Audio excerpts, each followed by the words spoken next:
Hi, and welcome to Connected Conversations for Creatives, a place where creatives like you can learn, grow, and connect. I'm your host, Jennifer Carr.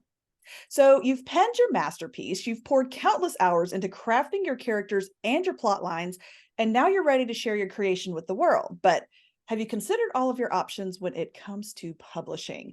Many authors may not be aware of the diverse avenues available to them beyond traditional and self publishing routes. Whether you're a first time novelist or a seasoned wordsmith, this episode promises to shed light on one of the lesser known options available to you as an author.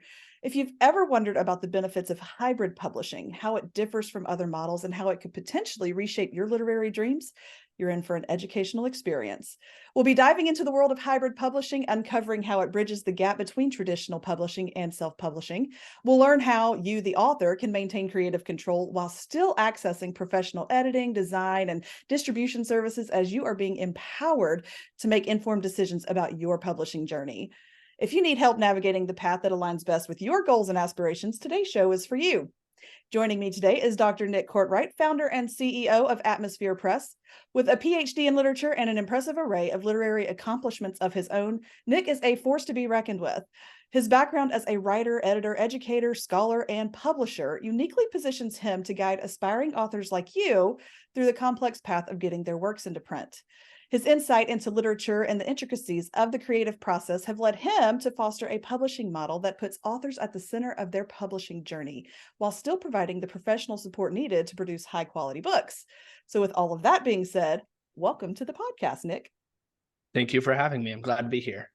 Absolutely. So before we drive through the main topics that I just mentioned, give us a little bit about your background, like go into a little bit of detail about how you got to where you are. Yeah, so I was a college professor, actually. My background, I always wanted to be a writer. When I was a little kid, I would stay in on recess with my little girlfriend and we would write stories. And I would just always had that in me, this sort of like creative desire to, put words on the page. I was always interested in that. My dad was really creative in terms of wordsmithing as well. And then I went and pursued an MFA in poetry. That was my love. And I was writing poetry, so much of it, and became a college professor, taught all sorts of classes, spent a lot of time in the salt mine of freshman composition. The amount of, free AI blue book essays. I mean, I imagine grading the AI ones today probably is much better in terms of quality. But I did that for about a dozen years and taught all sorts of classes and, published a couple of my own books of poetry were published after a long slogging journey of disappointment and rejection and, anguish and ennui and the pursuit to publish. And then I was doing a little bit of writing coaching on the side. And I met this fellow, William Guest, and he was a poet. He was an older fellow, and he wanted somebody to help him publish his book. And I was like, okay, sure, we can do that. And his book was about the universe, about cosmic concerns. So I was like, okay, we need a name for this press. And I was like, oh, it's all about all this, universal stuff. So Atmosphere. And I typed in atmospherepress.com. The URL was available, and Bill Guest's book became the first Atmosphere book in 2015. And there was no intent. I was still teaching. There was no big plan to, have a large enterprise or to, make a life of this. And it took a few years for me to actually, really go all in. And we right now, here 8 years later, are just on the threshold of publishing our 1,000th book. Nice. Congratulations. That's awesome. Thank you. Yeah. So as an author, what was your first publishing experience like? Like many authors, it was a difficult one. Like I remember when I was finishing my MFA in 2007, I'd been very diligent. I was a hard worker. I was publishing a lot in literary journals, and I was like, my book is going to be out by 2010. That was my goal. 2010 comes and goes, right? I'd sent out, I'd applied to lots of contests, had applied to agents, did all this sort of stuff, and despite an extensive publication record, it just wasn't happening. And then finally, I ended up getting the book, a book picked up in 2012 by Goldwake Press, which is a small literary publisher, and it was a really like great experience. But I had noticed through this journey, so many authors that I knew through the literary community were just having just a miserable time, and I eventually just came to realize that this isn't really the way it should be. Authors pour their heart and soul into things, and then they enter into this traditional publishing dynamic in which the publisher holds all the cards, and the author, despite their blood, sweat, and tears, ends up basically in the beta position of a unfortunate power dynamic. And so when I started Atmosphere, right from the very beginning, I knew that I wanted it to be author focused and author friendly. And from the first time I built a website for it, we said that we had 5 principles, and that was honesty, transparency, professionalism, kindness, and making your book awesome. And from that sort of initial sort of idea of a mission of author forward service, I feel like has helped us sort of carve out a niche in opposition to the sort of traditional model in which authors are just sort of shaking their begging cups out on the street corner, hoping that somebody will love them. I love that your personal experience into the foray of publishing your own work, like it really shaped your understanding and your aspirations, because it really helps you connect to the people you are serving. And so, you can tell your future clients, like, look, I know exactly where you're coming from and what your goal is, because I have been there. And I think that really helps to build that trust and to build that foundation. Yeah, absolutely. And I think that was something right from the start that I really wanted as a differentiator. Like, there are a lot of publishers out there, and it's actually kind of surprising the amount of publishers you see that are run by people who don't have any sort of literary background, or they might be business people, right?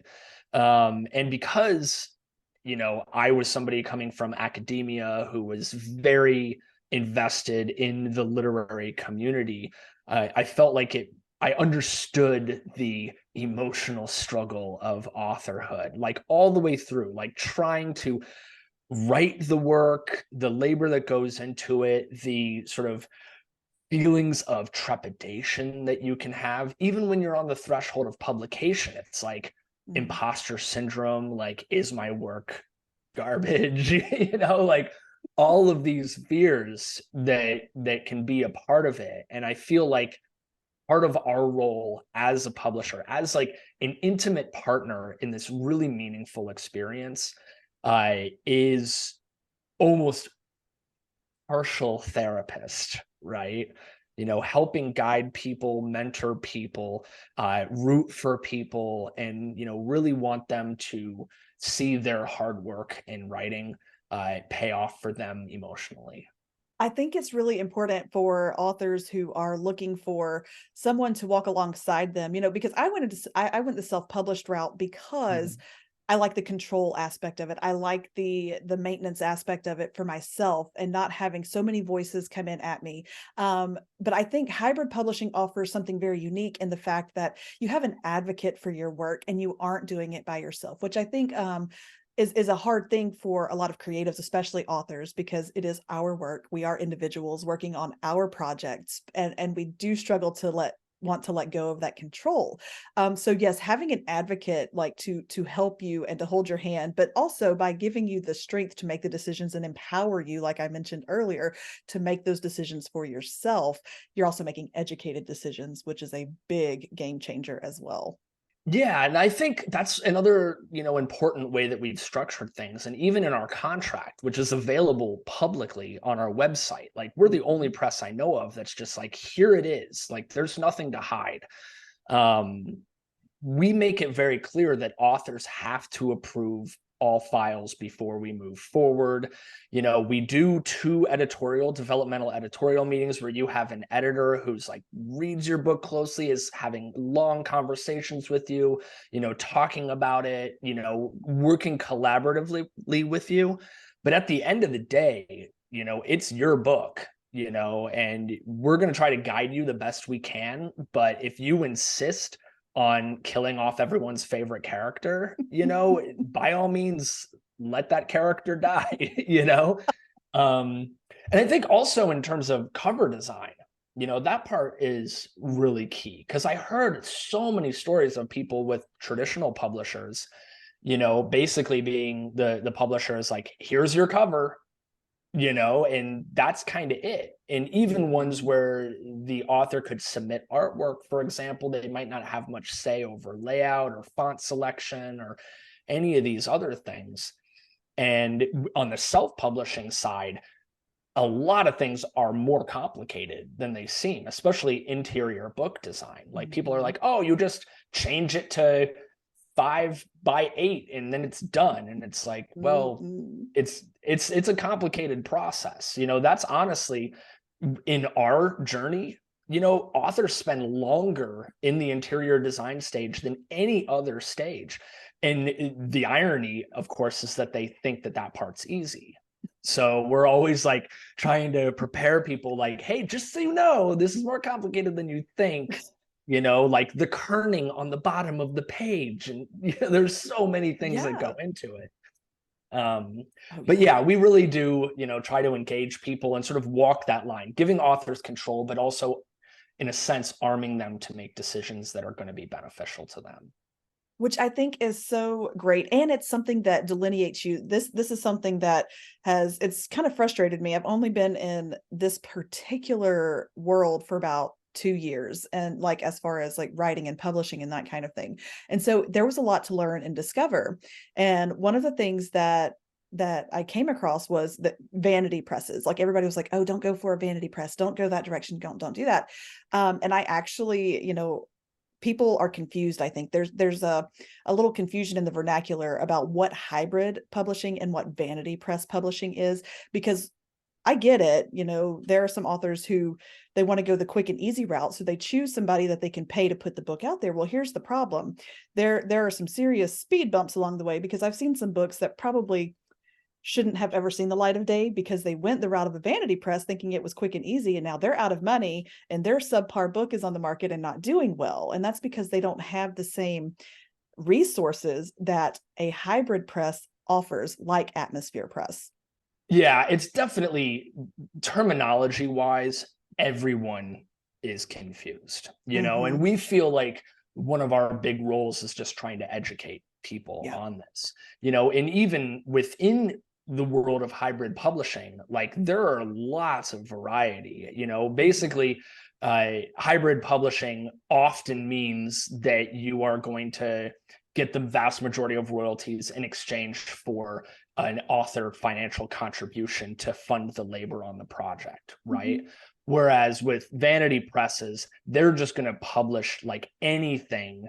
They may not even provide services. There are a lot of places out there where you're just going to see, like on Trustpilot, you know, Better Business Bureau complaints. There are a lot of places out there that take advantage of authors, and it's really unfortunate. It is. You know, so it's important, you know, that's why we always make, you know, our author success stories, our testimonials, the awards our authors have won. And also in hybrid publishing, you really just got to make sure that you're getting legit services. Like what is this publisher doing for you? Are they just throwing your book up on KDP in 15 minutes? Because you can do that yourself for free, right? But something that we do is we are guiding you through, educating you, giving you editorial meetings. In cover design, we get a lot of insight from you in terms of what you want, book covers that you like, you know, and we use that to assign your project to a specific designer who matches your personal aesthetic. And then we give you multiple options to choose from. I mean, it's a really like special process. So if you have an author contribution, like you're paying for something where you're actually getting to work with real professionals who are earning that thing that you're paying. But in the marketplace as a whole, there's still a lot of confusion. There are a lot of people who are like, if you put 1 red cent towards publishing your book, you've compromised yourself. Well, that's crazy, because the world is full of super successful self-published authors and hybrid published authors who've won tons of awards, sold tons of books. Walt Whitman self-published his own work, at the print shop he worked at. Like, there's countless stories of people putting their money where their mouth is in terms of getting their books published. So yeah, I think at the end of the day, like, you should always just research the place that you're working with, talk to them on the phone, look at their contract, look at what you're actually getting. And I know from, in terms of Atmosphere Press, like, compared to a lot of places, we're also a good deal financially for the services rendered. So there are lots of options out there, and we always just want authors to be as informed as possible and make the decision that works for them.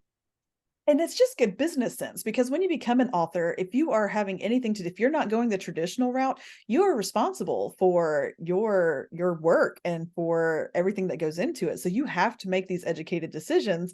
Otherwise, you are wasting time and money and effort, because you're not doing your work justice by just throwing it up there on KDP. Like, I mean, I pay for my editor, and I'm paying for a cover designer, and there are things that I pay for, and it's all, individual. You can have all of that in one place if you find the right hybrid publishing company to work with.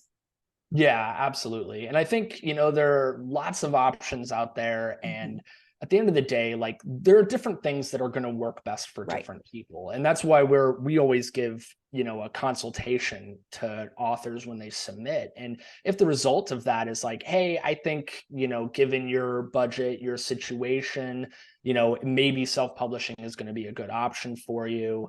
Maybe you need more time to work on this before it's going to be ready for a hybrid publisher that has selection standards like we do.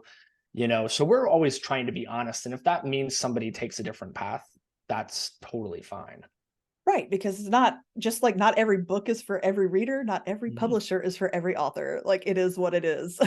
Absolutely. It's always really interesting with, traditional publishing. It's like, if you land one of those like advances, from like one of the top publishers, like, good on you. Like, congrats. Like, that's fantastic. But the vast majority of traditional publishers are small places where they might not ask money of you to publish your book, but they might also not give you editorial meetings. They might not give you a cover design that you want, and they're not going to give you any promotion either. There are a lot of like 1-person, 2-person shops out there where you can get your book traditionally published. Possibly, even those are incredibly difficult to come by, but it may or may not end up working out for you or getting you a book that you want. With us, we know you're going to get a book that you want, because we're going to work with you on it until that happens. Because you've all been there, you've seen it, you've experienced it, and you know what it takes to get the book out there. But yeah, ask the questions. And if somebody wants to withhold answers, if they're not being fully transparent with you, that should probably be a pretty big red flag.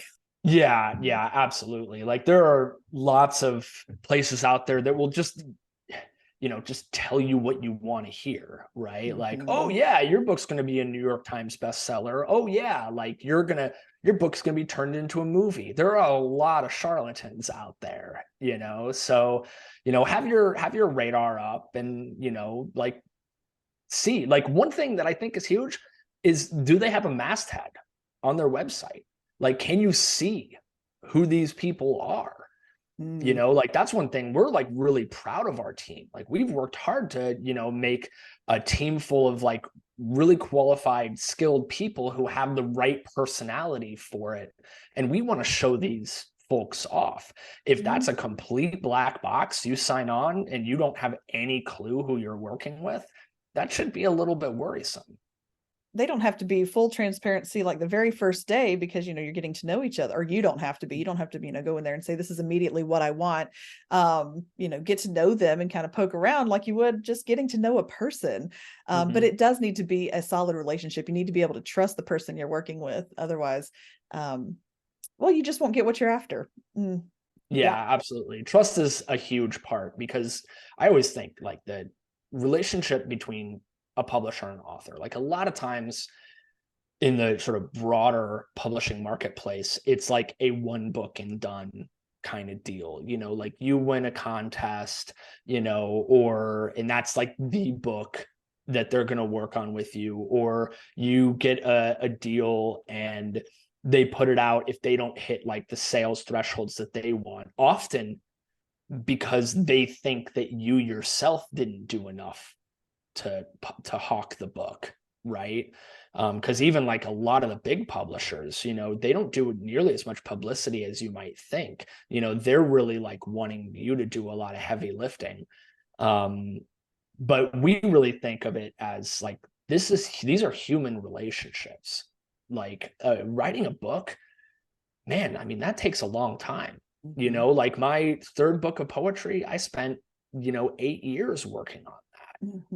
Like it takes a long time to do good work, and you want to be working with people that it's not just going to be maybe like a one and done, like, oh, we're going to work together for a few months, see you later. Like we want to like get Christmas cards from our authors, right? Like we want to like stay in touch with them, have long-term relationships. And, we see that in like, we do second, third, fourth, fifth books with people over the course of years and years. And like, we have this long partnership in which it's really rewarding for them and for us. I like that. It's kind of like builds a family, just a little family. So what excites you most about the direction that the hybrid model offers? Like what the direction it's going, because it is becoming more popular. Like it's only been around for, I don't know what, 25, 30 years. Like the whole concept of hybrid publishing, it hadn't been around that long. At least like as far as the official term hybrid publishing. So what is it about that model that excites you about the future of it? What's coming down the pipeline, that kind of thing? Yeah, well, I think it's interesting because there is like a lot more competition, out there. Like in 2015, through 2018 are sort of like incubation era, of just like basically if somebody knocked on my door and was like, will you help me publish my book? I was like, all right, I'll stop grading these papers and I'll help you, right? It was still quite rare. And a lot of people were more of that, like, oh, vanity press kind of, inclination. But now there are a lot more places out there. There are a lot of places that, maybe get like venture capital funding, stuff like that, where I'm like, okay, there's like some big money going on here, but are they going to love you? Right. kind of question. But I think it is exciting going forward just because people are recognizing more like the value of relationships, and there is like less stigma about the whole like enterprise as a whole. And I think from our perspective, it's just like the longer we're around, the more places like issue awards, for example. Like it used to be that if you weren't published by a traditional publisher, you weren't going to be eligible. Now you are for a lot of these things, because the sort of greater publishing world is becoming more open-minded about this kind of thing. And you see that with like, we're racking these things up,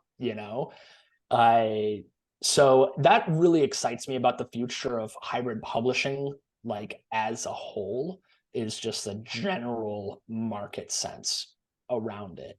In terms of atmosphere specifically, I feel like, we're just getting better and better at this, and doing more and more to serve authors, like including more perks that aren't even in the contract, like just really doing what we can to, help them. Our whole branding is built around being the only publisher that puts giving authors meaningful and rewarding experiences above all else. And I feel like having that really clear mission is helping us guide all of our decisions towards, just making this an awesome thing for authors. I like that. Author first, money second, like kind of maybe a Mhm. yeah.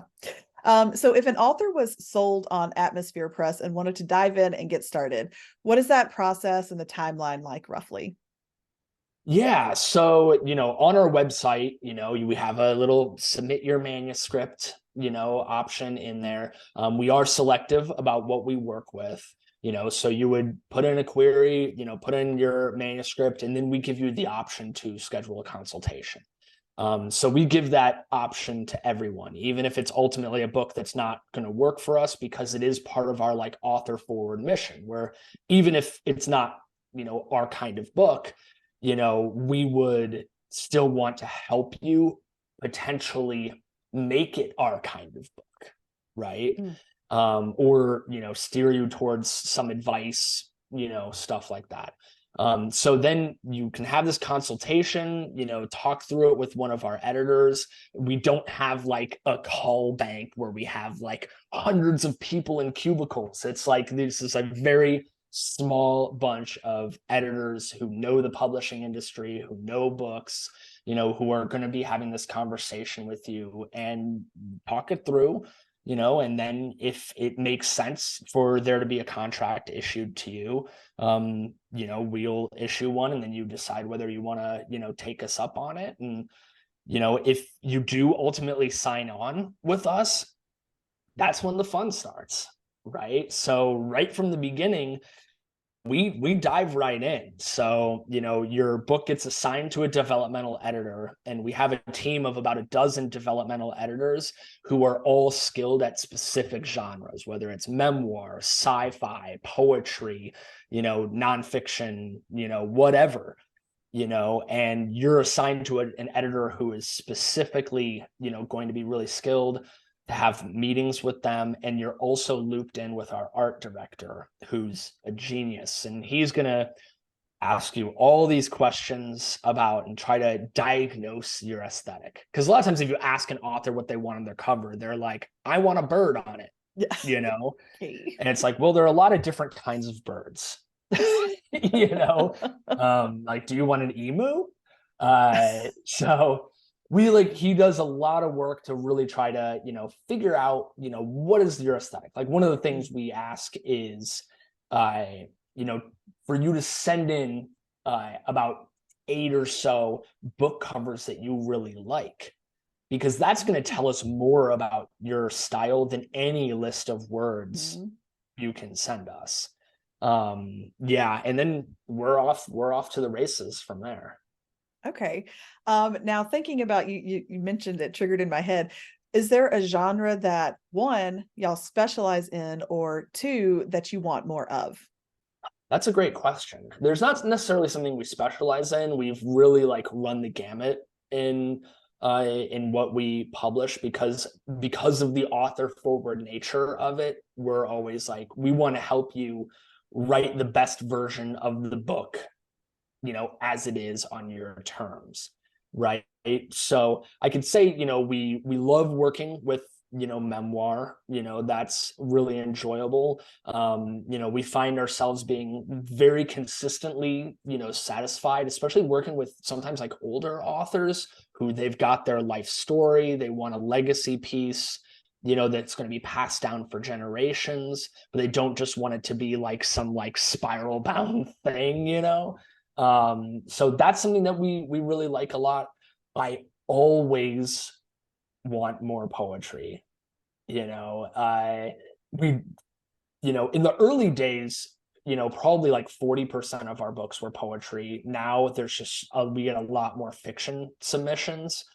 So we don't get as much poetry as I'd like, given that that's like where my heart is personally. Like, I've also like have a forthcoming nonfiction book coming out, but the poetry, I always love to get more of those. It's always really fun to work on.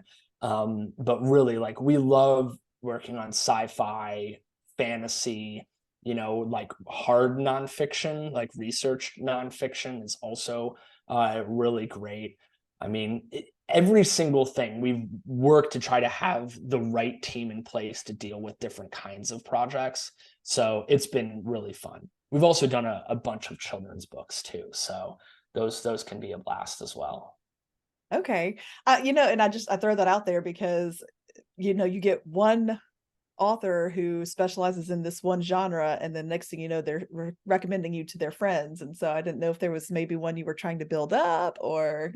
Yeah, nothing in particular, we're trying to build up, like on the, nonfiction side, like the hard nonfiction, like business books and stuff like that. Like it'd always be nice to do more of those, but it's kind of a tricky spot because that's where, you know, the competition there's a lot of Mhm. like businessy, like book in a box kinds of things where it's like, Mhm. we'll write your book for you for $200,000, and because we're like, we don't do ghostwriting, right? Mhm. Like to work with us, you had to have written the book. So we don't serve the CEO crowd of people who just Mhm. want somebody to do it for them.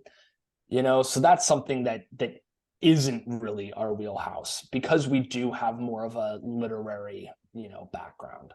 If a new author now, because y'all offer services a la carte, right? It's not just, you don't have to do the whole shebang.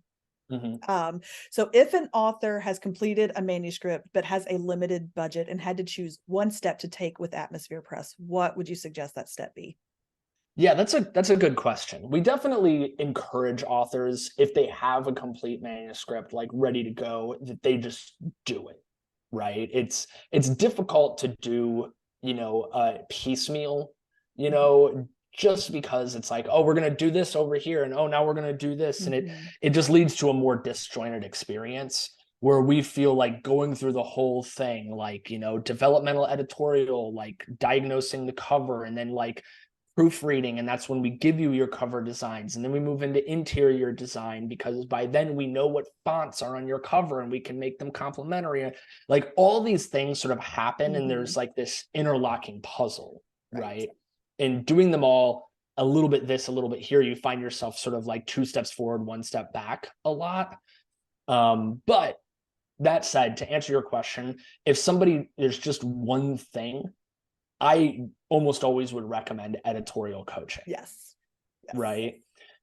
Because that's where if your book's you're not quite ready to publish, or you see your future in self-publishing, or you see your future in trying to get traditionally published with, either a small press or trying to get an agent, you're going to need a good book, Yep. right? So, as part of our normal publishing contract, we give you 2 developmental editorial meetings, but a la carte, you can do, 2 to 5 to like 8 million editorial coaching meetings where we've had people who like returning authors, people who published books with us before, they're like, I want help with this next one from like page 1, like outlining, deciding what's going to happen with characters, and we can work through all that stuff one step at a time with you, and really, try to make you make it easier for you to build a work without you having to spend 8 million years in revision because you sort of got it closer to your vision on the first go.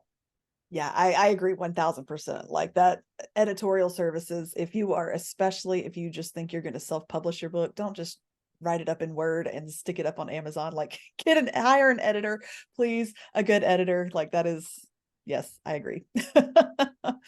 So what is one piece of advice or encouragement you want listeners to walk away with if they hear nothing else? Oh, that's a good one. I guess I would say don't be afraid to have confidence in yourself and to Mm, take control of your future, not just as a writer, but as an author, right? One thing that I always think is like a writer writes, but an author publishes, right?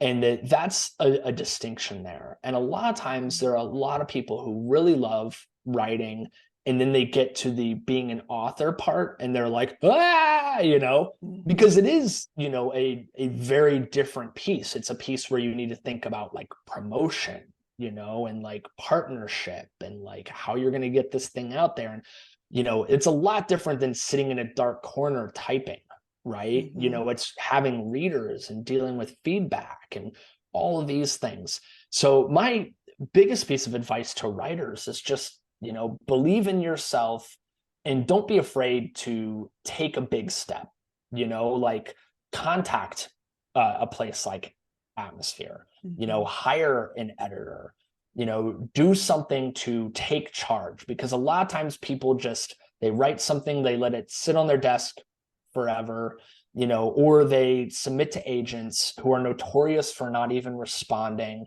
and they get discouraged, right? So you shouldn't really like let your future as a writer or an author stay in somebody else's hand. Don't let them ignore you. Don't let that be your destiny. You can do more to take control of this situation for yourself and to ultimately like get not the book that somebody else wants, but the book that you want. Bravo, mic drop. We can just stop right there. Like, yes, all of that, all of the above. Absolutely. Is there anything else you want to touch on or talk about? Yeah, I think there's one other thing. Okay. I assume like listening to this, there are people at all sorts of different stages. There are people who have written a book, they publish multiple books. There are people who might have a manuscript that they're ready to go. They could write to us, or anyone else, to try to find a route for this. And then there are people who maybe they're a little on the fence, their project is in process, or they haven't even started. They need some guidance on like, how do I generate content, right? So we actually sort of saw this as an issue. Lots and lots and lots of people wanting to be a writer, but they hadn't actually written much yet, or they didn't really know what step to take. So we actually made a quiz on our website, where if you go to atmospherepress.com, right there at the top in the menu, there's just a word that says quiz. And it's just 10 questions that will help sort of diagnose like where you are, how you feel about publicity, how you feel about, partnership with others on a project, how you feel about cover design, how complete your project is. And based on your result, we're going to give you some really like healthy, legitimate guidance on what could be a next step for you, regardless of what that next step might be. So I definitely, recommend that people check that out. That's fantastic. And I'll make sure that the website goes in the show notes. How can listeners connect with you directly? Is there any way you want them to connect with you? Social media, email, anything like that? Yeah. By all means, on Atmosphere Press, we've got all of the social medias, of course. Yeah. Write me directly about anything. You can just write Nick at atmospherepress.com. And I'll be happy to take a look and would love to hear from you. That's fantastic. Like I said, that will all be in the show notes afterward. And we will make sure that there's direct links to all of that. Thank you so much, Nick, for being here today and being part of this conversation. I know that there are a lot of authors out there who will benefit greatly from the things that you had to say, the encouragement that you had to offer, and the resources that you have on your website. Thank you. I appreciate it. Absolutely. Well, we're going to call it a day. And authors, if you're looking for resources to help you write better stories and more relatable characters, visit my website, jcarwrites.com/authors.